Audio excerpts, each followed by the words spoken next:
Yo Lana, c'est Eric et voici votre lecture angélique pour la semaine du 3 au 9 juillet 2023, semaine de pleine lune en Capricorne qui sera lundi prochain. J'espère que vous allez bien, que vous avez passé 15 jours sympathiques, constructifs. Me voici donc de retour de Bretagne, de nouveau chez moi. Et c'est marrant parce que le fait d'avoir fait la vidéo il y a 15 jours, j'ai l'impression que tellement de choses se sont produites. Et lors d'échanges avec mes amis proches, on se rend bien compte que ça va de plus en plus vite. On comprend pas, toujours pas forcément la finalité du truc, mais il y a quand même quelque chose d'assez essentiel et qui a été confirmé par mon ami Wena, dont je vous recommande sa chaîne, et mon ami Morgane de la chaîne Plume et Ange, qui parle finalement d'un parcours vers une vérité de soi, vers une authenticité. Et que tout ce que nous avons traversé finalement, qu'est-ce qui reste? C'est cet amour de soi en totalité. Je pense que la notion d'amour de soi fait de plus en plus sens actuellement et que même dans l'adversité, dans tout ce que nous avons pu rencontrer d'écroulement ou de séparation humaine ou objet, etc., finalement, ça nous conduisait à encore plus de rapprochement vis-à-vis de soi et de compréhension de ce que nous portons encore comme limitation, et véritablement de limitation. En temps normal, je fais ma vidéo la veille d'aujourd'hui et heureusement que je ne l'ai pas faite hier parce que la nuit dernière, j'ai fait un rêve très très particulier de guérison familiale où je me suis vue m'affirmer très fortement et dire un haut ça suffit à certains membres de ma famille. Et en me réveillant, quelque chose était complètement différent. Et je me suis aussi rendu compte que finalement, certaines de mes aspirations terrestres, on va dire, étaient le fruit de ces carences du Eric qui n'était pas en plénitude par rapport aux membres du clan encore. Et du coup, je vous laisse imaginer le sentiment de vastitude que je peux éprouver là, et surtout, enfin, une permission de me connecter à mon essence, à mes vibrations, et donc à ce que je veux vibrer et incarner, même si je ne sais pas exactement ce que c'est. Donc ça, je vous illustre mon cas de figure, parce que c'est quelque chose que je vois, que je remarque chez vraiment beaucoup de personnes autour de moi, qui se rendent bien compte qu'actuellement, finalement, elles ont des rêves qui sont de moins en moins définis. Par contre, elles ont des sensations, des envies de sensations dans la vie qui sont de plus en plus claires. On sait pertinemment quel type de paix, quel type de joie nous avons envie d'expérimenter. Donc c'est une période qui est vraiment forte, qui parle aussi, alors ça j'ai beaucoup aimé un échange avec mon amie Bérangère, Tapsikarma. Pour les nouvelles d'ailleurs, Bérangère, ce n'est pas sûr qu'elle reprenne les vidéos en juillet ou non. De toute façon, elle tiendra au courant via sa chaîne, via sa page Facebook et Jocelyne. De ce qu'elle fait, de là où elle en est, d'accord? En tout cas, elle va bien, c'est juste qu'elle a énormément de choses à gérer dans sa vie, et pour le moment, elle n'a pas trouvé la forme qui est la plus juste pour elle et pour les autres. Mais tout va bien. Et Bérangère m'a parlé d'une conjonction. Il me semble que... Oh là là, tu vas me tuer. Je me rappelle déjà plus, je sais plus si c'est Saturne en Poisson. Oh là là, c'est qui? Ah ben je sais plus, bon bah désolé. Bref, en tout cas, il y aurait une conjonction de grand karma, on en a parlé suite à ce qui s'est passé au niveau du Titanic. Et cette notion de grand karma me parle vraiment, m'a beaucoup parlé la semaine passée, parce que vous avez peut-être remarqué que il y a à peu près 3 semaines, nous avons eu un regain de magnifique énergie, et depuis une quinzaine de jours, c'est très en dents de scie, et beaucoup d'énergie assommante. Ce qui s'accompagne également de tempêtes solaires, d'un taux vibratoire de la Terre qui est de plus en plus élevé, tout un tas de choses qui nous montrent bien que l'ascension se poursuit. Et là, nous sommes propulsés sur un toboggan, j'ai envie de dire ascendant, donc c'est plutôt un ascenseur. Et ça monte, ça monte, ça monte, ça monte, on comprend pas, et puis il y a des trucs qu'on déleste, et puis il y a des choses auxquelles on reconnecte. On est en plein, en fait, dans le mouvement. Donc au milieu de tout ça, ça semble pas facile de se poser, et pourtant, Et pourtant, dès que nous décidons de nous poser, ça se fait tout seul. Donc c'est ça qui est important en tout cas de se rappeler. Tout ça c'est l'introduction. Il est important de se rappeler actuellement que même si ça semble aller très vite, se poser c'est juste un choix de notre part et ça contribue au sentiment d'être centré. D'accord ? Parce que les énergies nous embarquent dans quelque chose qui va de plus en plus vite, de plus en plus haut, qui est sensationnel, entre guillemets, et d'un autre côté, parfois c'est un petit peu trop intense. Il nous suffit de nous écouter, et quand on sent que c'est trop, on se pose. Personnellement, j'ai repris les séries de Grabovoi beaucoup, alors que j'avais délaissé pendant plusieurs mois. Actuellement, il y a plusieurs méthodes qui marchent comme ça. Bérangère me disait aussi, pour elle, il y a l'EFT qui est aussi très efficace actuellement, effectivement, le tapping. Mais si ce n'est pas déjà le cas, posez-vous la question, qu'est-ce qui vous recentre ? Actuellement, qu'est-ce qui a envie de revenir, qui vous aide à retrouver votre centre ? Moi, perso, donc, ça va être Grabovoi, qui me reconnecte à tout un tas de choses, et puis la musique. Mais c'est très important d'accompagner le processus de ça, parce que parfois, on est tellement embarqué dans cette énergie de transformation qu'on en oublie plein de choses, et il est facile de se décentrer de l'instant présent. Voilà, ça c'était la partie préambule.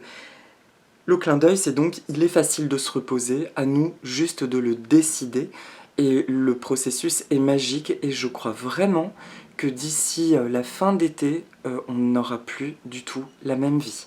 Et c'est sensationnel.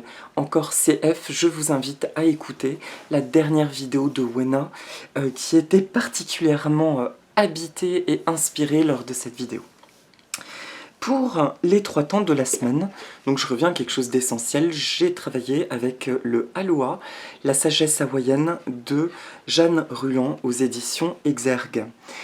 Très bel oracle. Et enfin, le dernier oracle que j'avais acheté de Dorine Virtue, Amour et Lumière, pareillement aux éditions Exergue, qui est un oracle inspiré de la Bible. Donc c'est parti, je vous montre comme à chaque fois le dos des cartes avec une fleur de tipanier. J'espère que vos frangipaniers vont bien pour ceux et celles qui en avaient. Le Aloha, c'est bien que tu sois là. Donc là déjà, le petit rappel, c'est bien que tu sois là. Et donc la première carte qui ressort, c'est Ni Hao. Ni Hao, c'est une île hawaïenne qui est appelée l'île interdite parce que depuis 1864, alors je me la pète pas, hein, j'ai lu le livret, elle est privée, et encore aujourd'hui, pour pouvoir y aller, je crois qu'il n'y a que 250 personnes approximativement qui y vivent. Pour y aller, il faut tout un tas de documents, de permissions. Donc c'est vraiment un écrin préservé de toute influence extérieure. Alors, c'est le chakra 7, le je suis, donc le chakra du sommet, le couronne, le divin en tout, le divin en moi, puisse toute chose à travers moi, créateur, résonner dans l'harmonie et l'amour. Alors, tout de suite, ça me montre cet espace-là, en fait, cet espace interne. Le deuxième, c'est cette seconde phrase qui dit « puisse toute chose à travers moi, créateur ». Pendant longtemps, cette carte, quand je la lisais, j'entendais virgule « au créateur », force extérieure. Là, je comprends typiquement son essence. Aujourd'hui, nous sommes créateurs. Je sais, j'en ai déjà parlé dans des vidéos du passé, mais je ne le vibrais pas autant qu'on peut le ressentir aujourd'hui. En fin de compte, nous avons une phase de déconstruction, comme si l'étau s'est resserré, jusqu'à ce que nous comprenions que nous pouvons nous sortir de ces situations malaisantes à partir du moment où nous comprenons que le geyser, le créateur, c'est nous. Pas dans un sens de séparation avec Dieu, la divinité, mais effectivement, là, dans ce sens du tout, que la force créatrice de toute chose, elle est en nous également. Et à notre tour, de prendre cette responsabilité divine. Anecdote pour illustrer ça, je pars en vacances, dès le lendemain, ma petite voisine qui s'occupe de mes perroquets me montre qu'un de mes perroquets a un souci à la patte, il s'est entortillé une espèce de filament. Cette fille, j'avais peur qu'elle ne puisse pas les sortir, c'est pour ça que je suis très peu partie pour une première séparation, ils sont restés dans leur cage. Et en fin de compte, je lui ai dit bah, il va falloir le sortir. Et elle a sorti les deux, elle a réussi à lui démêler le truc, il s'est laissé faire, il a même aidé. Et elle a remis dans sa cage après, très facilement, et Nina est rentrée toute seule dans sa cage. Chose qu'ils font pas forcément avec moi. Et du coup, grâce à ça, tous les jours, elle a pu les rentrer sortir. Donc ça a été un mal pour un bien. Et le même jour, je reçois un courrier des impôts, vous savez, le petit sigle là qui fait flipper quand on reçoit, et un truc incompréhensible autour de la taxe foncière, blablabla. Et je me suis dit, mais c'est pas possible, le premier jour où je pars en vacances, que je me change les idées, il faut que des choses comme ça viennent me chahuter. Et après, je vais marcher sur la plage, la mer, oui, pourquoi pas, bon, je suis pas Dieu à ce point-là encore, mais je vous ferai une vidéo, c'est promis le jour où je marcherai sur la mer, et j'entends, comme ça, en marchant, j'entends, tu vois, toutes ces choses-là, qui appartiennent à la 3D, les problèmes, l'administration, le matériel, le terrestre et tout, ça existera toujours. La seule différence, c'est que aujourd'hui, tu peux faire confiance que par ta seule volonté, ça se rééquilibre tout seul, en fait, et ça se réharmonise. Et là, ça m'a mis en paix face à quelque chose parce que j'ai vraiment compris le sens de créer, le sens de réharmoniser en passant par une harmonisation intérieure. Et effectivement, derrière, ça s'est harmonisé. Où j'ai reçu un courrier me disant non, non, tout va bien, aucune anomalie dans votre dossier. D'accord? Donc le début de semaine, il nous parle de cette prise de conscience, de ce pouvoir intérieur qui est mais plus que jamais, parce que jusqu'à la semaine dernière, on va dire, on a appris à découvrir les talents cachés en nous, nos valeurs, vraiment nos valeurs d'âme. Aujourd'hui, et ce début de semaine, il nous fait ressentir cette boule de lumière qui grandit et qui est plus grande que notre corps, la divinité qui peut prendre des décisions, qui peut agir maintenant dans la matière.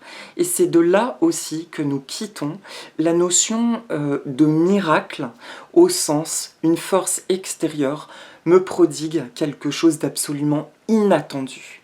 Donc souhaitons, visualisons notre bonheur, visualisons un sentiment de paix et faisons confiance à cette puissance.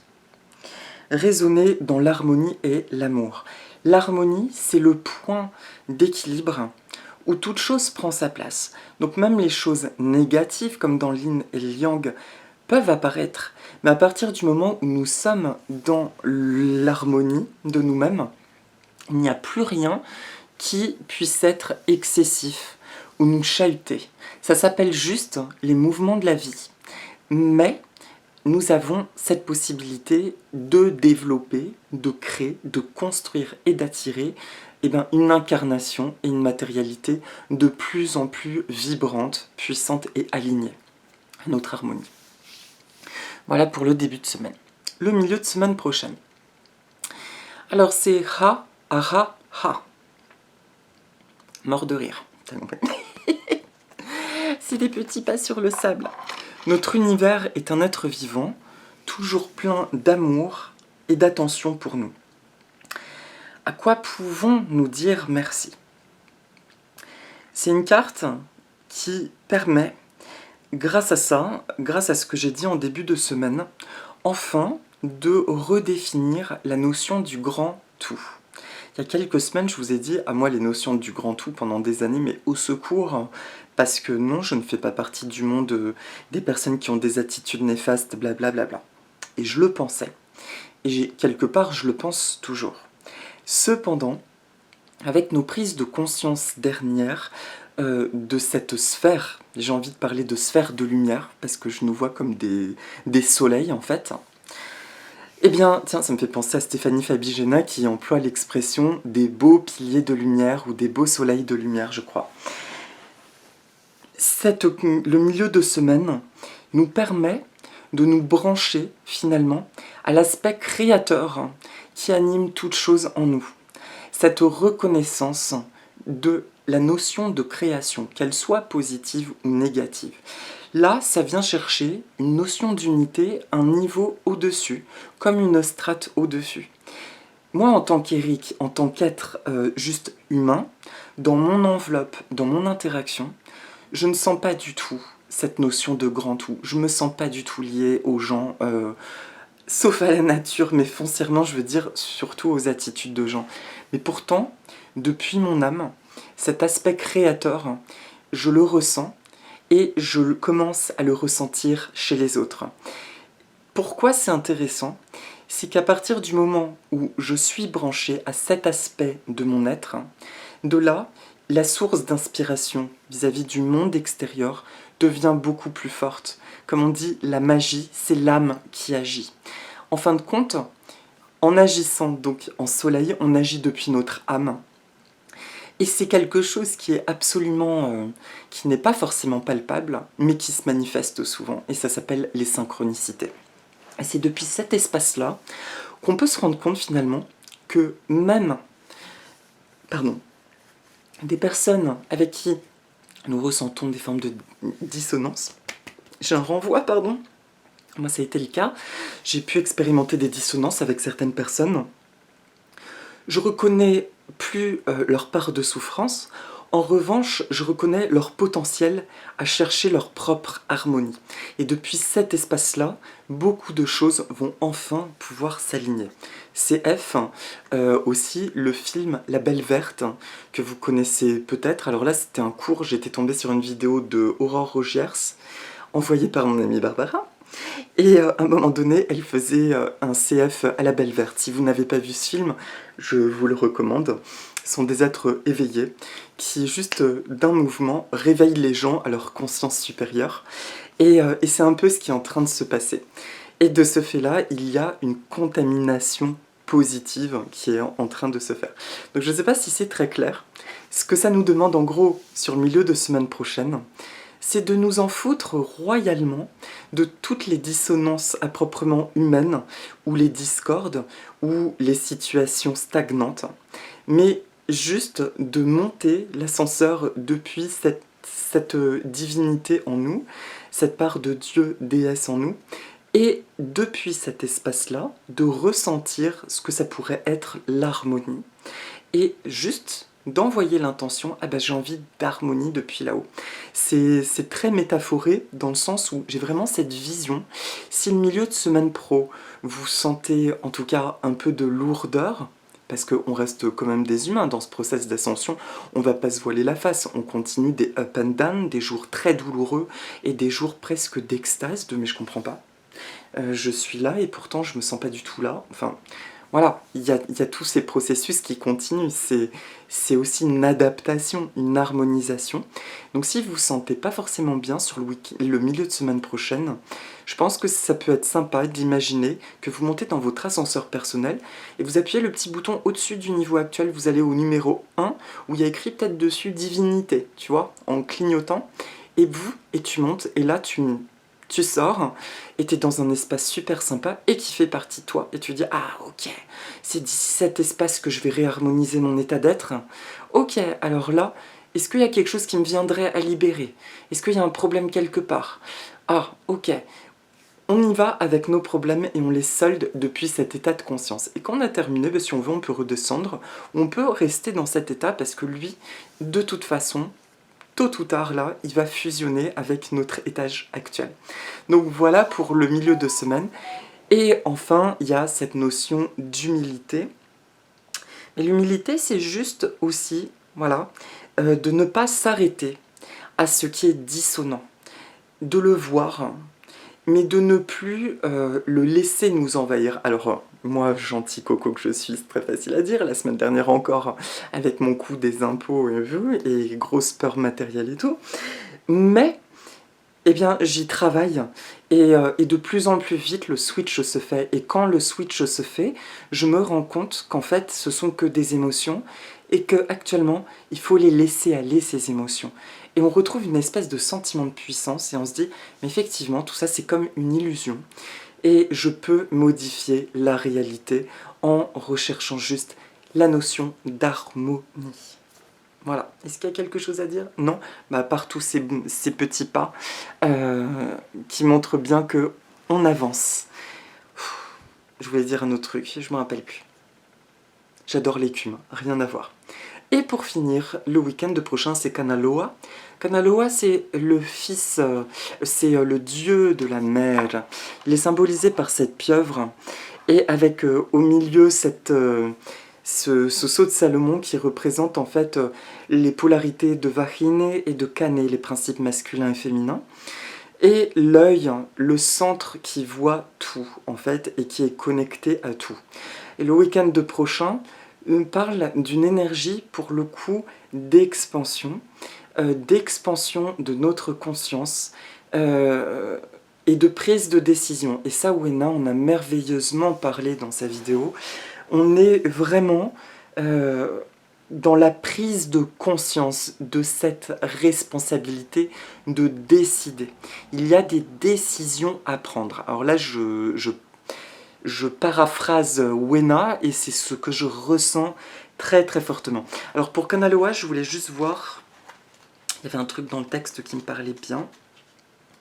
Où es-tu, Kanaloa? Allez bébé, tu es où?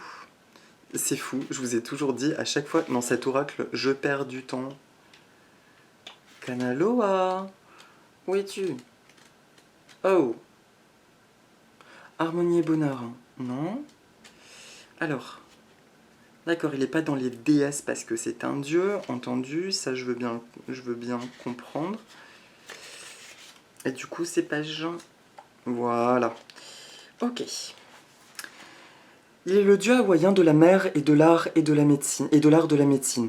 Il est relié au dieu créateur Kane. L'un des symboles de Kanaloa est la pieuvre associée à l'œil ouvert. Le centre de l'œil de Kanaloa symbolise « je suis ». Les deux triangles à l'intérieur représentent le corps lumineux ainsi que l'équilibre entre Kane et Vahine. Les points symbolisent les propriétés de l'énergie, l'arc-en-ciel, les Pléiades et les îles hawaïennes. Les 4 cercles symbolisent les 4 mondes. Les bras de Kanaloa sont représentés par les lignes ondulées. Elles figurent le mouvement de la vie et du flux énergétique éternel, l'abondance ainsi que les possibilités et les chemins infinis que nous pouvons emprunter. Du centre, on peut accéder à toutes les forces pour inviter la guérison, l'harmonie et le flux de l'énergie dans notre vie. Au centre, vous pouvez harmoniser votre énergie et tout ce à quoi vous êtes relié visiblement et secrètement. Ce centre vous donne également accès à toutes les forces existantes. Et en fait, le petit exo, c'est ça. Rendez-vous mentalement en votre fort intérieur, au centre de Kanaloa. Ressentez votre « je suis qui je suis ». Et voyez comme vous élargissez au centre, dans toutes les directions, et que vous gagnez une vraie dimension. Arrêtez-vous. Représentez-vous tous les chemins et toutes les possibilités. Une voie, un canal s'ouvre et un être lumineux vient à votre rencontre. Il vous apporte un cadeau, un message, ou bien vous montre ce qui est important dans votre situation présente. Remerciez-le pour son message. Ressentez votre force et votre centre. Ouvrez les yeux et agissez à partir de cette force intérieure. Affirmation. Je m'arrête en mon centre. Le positif déferle par vagues. Tous les êtres concernés voient la situation s'améliorer. Aloha mahalo.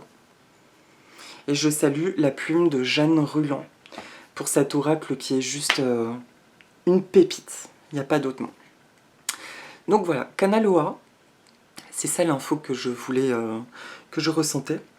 C'est que depuis ce soleil intérieur dont j'ai parlé en début de semaine, vous pouvez imaginer, pour des choses qui ne sont pas résolues, de cesser, de sortir de vous-même, de sortir de nous-mêmes, je vais m'inclure dans le process, et de visualiser qu'un de nos tentacules de lumière prend la problématique ou la personne et la place dans son centre divin pour guérison et réharmonisation. Voilà, c'était ça l'info du week-end prochain. Nous agissons maintenant depuis notre centre. Ah, il y a un souci? Ok, je le remets là. C'est ça ou l'histoire de l'ascenseur. Peu importe la dynamique, pourvu que ça se fasse depuis un espace qui est personnel. D'accord? Et pour la carte de synthèse de la semaine, soyez la forte présence de la paix. une belle licorne, donc la licorne toujours cette notion de justice, quelque chose qui vient trancher et réapporter l'harmonie. L'illustration est majestueuse. On dirait que ce sont deux phénix qui volent. Déchargez-vous sur lui de tous vos soucis, car lui-même prend soin de vous. Alors, en parlant de cette notion du Créateur, imaginez qu'on parle de vous, de nous, de notre divinité, donc pour toute la semaine pro, et puis j'ai envie de dire à partir de maintenant. Je me décharge en moi, à travers ma lumière divine, de tous mes soucis, de tous mes tracas, de toutes mes souffrances. Car je sais que ma propre lumière prend soin de moi également, et elle sait tout gérer. Et mon Dieu, à quoi on reconnecte là? À une notion de foyer intérieur. C'était mon mot toute la semaine dernière. En Bretagne, j'ai dit à mes parents, j'ai enfin reconnecté à ce sentiment de foyer. Et petit aparté, mais souvent sous les vidéos, parce que je parlais de ce que j'ai vécu il y a 3 ans, de ma maison, on me faisait des remarques, oui mais Eric, tu n'es pas passé à autre chose. Oui les gars, c'est un fait, je n'étais pas passé à autre chose. Maintenant, je ne peux pas partager, il y a mon monde aussi perso, je ne peux pas tout partager de mon vécu, mais dans mon expérience, effectivement, il y a quelque chose qui n'était pas à digérer. Et on n'est pas dans la tête des gens pour comprendre le mécanisme. Et c'est seulement là, depuis une semaine, que j'ai compris ce principe. Pourquoi j'avais un tel lien, presque de mort, qu'une part de moi était morte et brisée à jamais en quittant ce lieu de vie.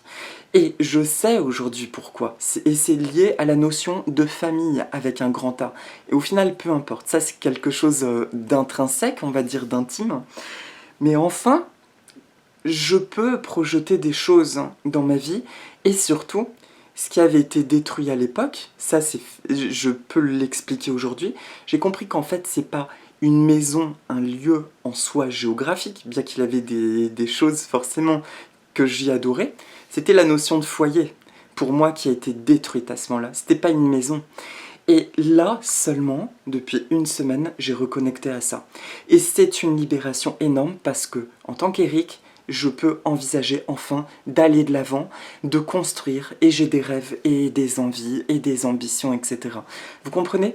Et c'est ça, quand je parle de la carte, ce qui m'a permis de venir à cette compréhension, c'était finalement cet accompagnement de moi-même, dont je remercie aussi des amis de m'avoir fait un beau miroir, mais c'était cette compréhension que par moi-même seulement, je peux comprendre les choses. D'accord? Et autre aparté, j'ai un thérapeute que j'aime beaucoup, je lui ai demandé récemment un soin. Il m'a demandé quand est-ce que j'étais dispo, j'ai plus de réponse depuis. Et là, je me suis dit, mais en fait, si ça se trouve, je n'en ai pas besoin là où j'en suis, parce que ça part tout seul. Et je crois vraiment qu'actuellement, en étant dans notre centre, il y a beaucoup de choses qui sont en train de se rétablir. Et du coup, la vie devient, j'allais dire puissante. Il y a quelque chose de très puissant parce qu'on se rend compte, enfin, du caractère abondant, illimité de la vie et de ce que nous sommes. Voilà. Voilà donc pour la guidance de la semaine. Et donc pour finir, pour la petite méditation, je vais faire apparaître une plante qui m'est très chère, le gardénia. C'est le Gardenia sinensis, qui est un cousin du tiare, qui est le Gardenia tahitiensis. Donc celui-ci, c'est le Gardenia de Chine, et plus spécifiquement celui-ci. La vie est drôlement faite quand même.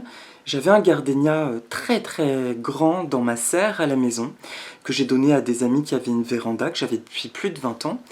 C'était triste, mais je savais qu'en appartement, il allait crever, parce qu'un gardénia, c'est assez exigeant à cultiver.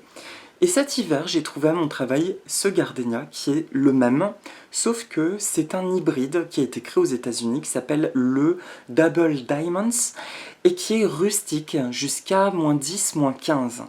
Et donc, la question de culture ne se pose même pas, et il m'a fait des fleurs là gigantesques, et tellement belles que pour la première fois, depuis ma vie jadis dans mon univers à la maison, j'ai recommencé à faire du monoi de taïna. En tahitien, le gardénia, c'est le taïna. Et c'est une célébration parce que, voilà, en étant aligné, Là, on parle d'une plante, c'est comme si cette plante devait revenir dans ma vie, et elle est revenue sous une forme et qui est appropriée à mon mode de vie. Et c'est un symbole, voilà, moi ça me met en joie parce que c'est un petit truc parmi d'autres choses, mais qui me met en gratitude. Et surtout de ressentir le macérat maison qui se charge de l'énergie du soleil, c'est quelque chose, voilà, qui pour moi est sacré.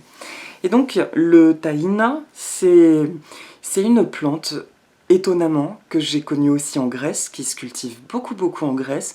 Et la tradition, quand vous allez dans les petits villages, vous allez boire en fin de journée un café chez quelqu'un, très souvent, s'ils ont des gardénias, vous repartez avec une fleur de gardénia et une branche de basilic qu'on met dans un petit vase, dans de l'eau, et le basilic souvent fait des racines, et ça nous refait un pied de basilic, tellement là-bas ça pousse comme du chien dent. Et c'est une plante qui m'accompagne depuis l'enfance, et qui symbolise la pureté dans l'amour. C'est comme l'amour de toute chose qui est vierge, qui peut revenir lavé de toutes les émotions négatives, de toute forme de souffrance ou de déception. C'est vraiment l'amour dans l'état pur, l'amour qui s'accompagne de l'émerveillement. Si vous ne connaissez pas le gardénien, je pense que vous êtes peu nombreuses à le connaître. Rares sont les personnes qui sont incommodées par son parfum qui peut sembler capiteux pour certains. En général, c'est un parfum qui nous donne envie de plonger dans la fleur. C'est une fleur qui est vraiment prodigieuse. Et donc, il vient nous montrer cet amour nouveau qui rentre dans nos vies. Il vient nous parler potentiellement de nouvelles rencontres ou de relations qui accèdent à une nouvelle forme d'amour. Quoi qu'il arrive, un alignement, j'entends entre guillemets, de notre vie dans cet amour parfait, dans un amour nouveau, pur et parfait, et très lumineux. Donc c'est parti pour 2-3 affirmations positives si vous le voulez bien. On respire 3 fois, et on imagine qu'on s'immerge dans cette fleur de gardénia, ou alors tout simplement qu'il y a une pluie de fleurs de gardénia sur nous, ou encore mieux, un champ de gardénia, on est assis au milieu. Il y a une lumière bleue ciel qui descend du ciel, qui rentre par notre chakra couronne et qui traverse tout notre corps et qui sort par la plante et les orteils des pieds. Je suis ce que je suis, une personne merveilleuse et prodigieuse.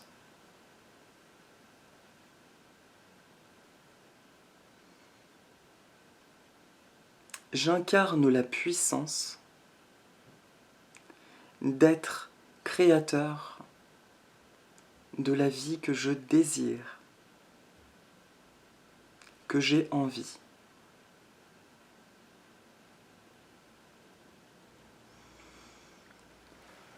Je rééquilibre tous les déséquilibres en les faisant entrer dans ma lumière personnelle.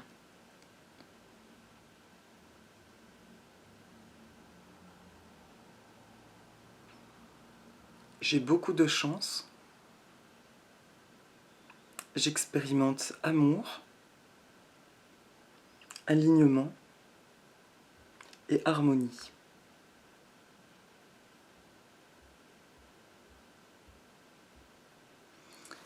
Et il n'y a rien que je ne puisse réaliser. Je suis un être puissant, un être d'amour et de lumière.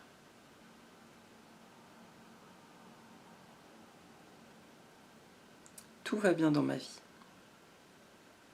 Merci, merci, merci. Et voilà mes amis. Eh bien, je vous souhaite une délicieuse semaine, plein de bonnes choses. Vous avez entendu, ou plutôt pas entendu mes petits bébés, ils sont en train de faire la sieste et c'est pour ça que je suis allée m'éclipser dans une autre pièce pour tourner la vidéo. Et en même temps, ils prennent des UV. Je vous souhaite tout de bon et je vous dis à la semaine prochaine. Prenez bien soin de vous et si vous les dites avec moi, aloha nana.